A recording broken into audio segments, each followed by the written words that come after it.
Vou te dar uma notícia quentinha relacionada à tributação dos dividendos e a retenção do imposto de 10% no caso de pagamento em valores superiores a R$50 mil mensais que a empresa faz para os sócios aí a título de distribuição de dividendo.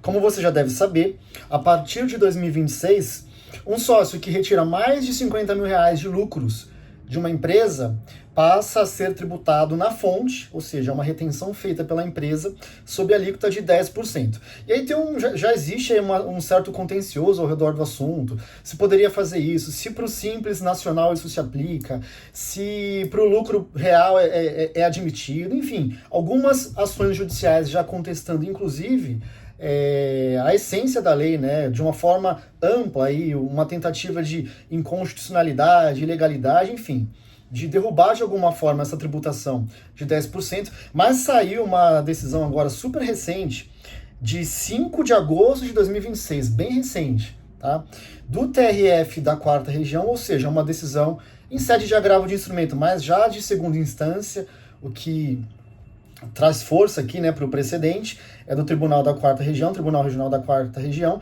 que é muito interessante e que, na minha visão, tem muita lógica ao que foi decidido, e eu vou explicar para você aqui qual é a decisão para levar a informação e até me colocar à disposição, caso você precise de uma consultoria ou, eventualmente, queira entrar com essa ação judicial na sua empresa.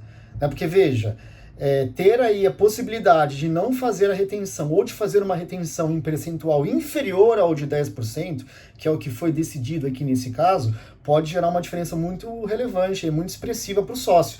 É muito diferente você sofrer retenções ali de 10% em um determinado mês, e aí chega lá no ano seguinte, quando da entrega do imposto de renda, você ter que receber aquilo via restituição, sendo que você poderia eventualmente não reter tudo, a empresa, né, poderia não fazer a retenção ali já dos 10%, isso pode gerar uma diferença muito importante para o caixa, aí, né, para o dividendo a ser entregue para o acionista. Então, se você quiser entender melhor o assunto e até mesmo propor essa ação judicial na sua empresa, o meu WhatsApp sempre fica aqui no início da descrição do vídeo, você vai falar diretamente comigo, eu te explico, e a gente avalia isso aí para sua empresa. Mas veja, gente, o que é isso aqui? Vou tentar falar de forma simples, tá? Embora eu nem sempre dê, porque tem questões técnicas, mas o que é isso aqui?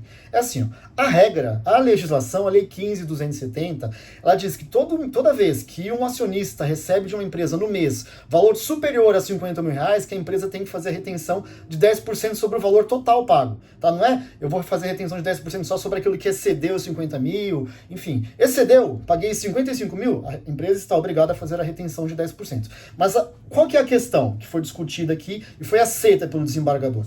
Veja, quando o acionista for entregar o imposto de renda no ano seguinte, o cálculo nominal dessa tributação ele tem uma fórmula, que é o seguinte: você tem que pegar o valor total de dividendos recebidos no ano, né? Aí você divide por 60 mil e subtrai 10. O que isso significa na prática? Significa que pessoas que receberem valores entre 600 mil reais e 1 milhão e 200 não serão tributadas ali na carga total de 10%.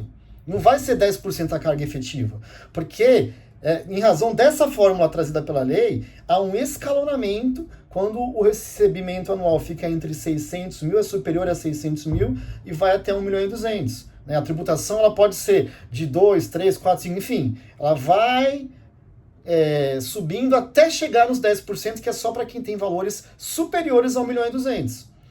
E o que foi decidido aqui nessa... O que o desembargador decidiu aqui, nesse caso? Ele falou o seguinte: olha, é uma decisão favorável à empresa para que ela faça a retenção, não sobre o valor já cravado ali de 10%, né, o valor previsto na lei. Né, uma vez que o sócio receba mais de 50 mil, já vai sofrer a retenção de 10%. Eles estão querendo fazer uma projeção de rendimento mensal, vezes a empresa pediu, né, e o desembargador aceitou, no sentido de que se faça uma projeção do rendimento mensal vezes 12, e aí eu aplico a fórmula da lei, para a cada momento de retenção eu já entender quanto que aquele sócio teria de retenção, teria de pagamento de imposto de renda mínimo, que é o imposto de renda residual, lá no ajuste anual. E aí já não ficar antecipando valores maiores que, inevitavelmente, no caso específico, no caso a caso, serão devolvidos via restituição. quando da entrega do imposto de renda no ano seguinte. Então, assim, ó, o que foi decidido aqui? Ante o exposto, defiro a antecipação da tutela recursal para determinar ao fisco que se abstenha de exigir da fonte pagadora e do contribuinte quanto aos pagamentos mensais de lucros e dividendos entre 50 mil e 100 mil reais, ou seja, isso no mês, né? Ou seja, entre 600 mil e 1 milhão e 200 mil ano, a retenção superior ao percentual que tal rendimento mensal, quando projetado para 12 meses, implicaria na tributação anual. Então, assim, gente, isso aqui é muito acertado, isso aqui tem muita lógica, né? Porque ele está fazendo uma análise dentro daquilo que é o efetivo, para já não ficar ali pagando um imposto maior, sofrendo uma retenção maior, sendo que pelo rendimento anual projetado, o contribuinte vai receber restituição, né? Ele até fala aqui uma coisa interessante que eu anotei aqui, ele fala assim, ó: diga-se ainda que a retenção mensal por valor superior àquilo que o rendimento mensal projeta como rendimento anual, por sabidamente superior ao quanto ao final será devido, impõe um empréstimo compulsório, que só por lei complementar poderia ser instituído, além do que dependeria da afetação legal a finalidades apontadas pela Constituição, tal. Então, assim, uma decisão bem interessante e que ela pode ser aplicada, né, aqui para todo e qualquer caso, porque é conceitual, né? É uma projeção do rendimento anual para que eu não sofra uma retenção em alíquota superior àquela que será devida nominalmente, aí, no caso do contribuinte, né? A depender da sua renda anual, tá? Enfim, gente, não sei se consegui... É uma questão técnica, né? Eu tentei falar de forma simples, mas envolve fórmula da lei, decisão do TRF. Então, se você ainda assim ficou com dúvidas, fala comigo aqui, né, no WhatsApp, eu vou responder as suas dúvidas e avaliar aí uma medida judicial na sua empresa. A gente traça uma estratégia, beleza? Eu sou o Alexandre, advogado aqui em São Paulo. Peço para vocês curtirem o vídeo, se inscreva no canal. Um abraço a todos e até mais.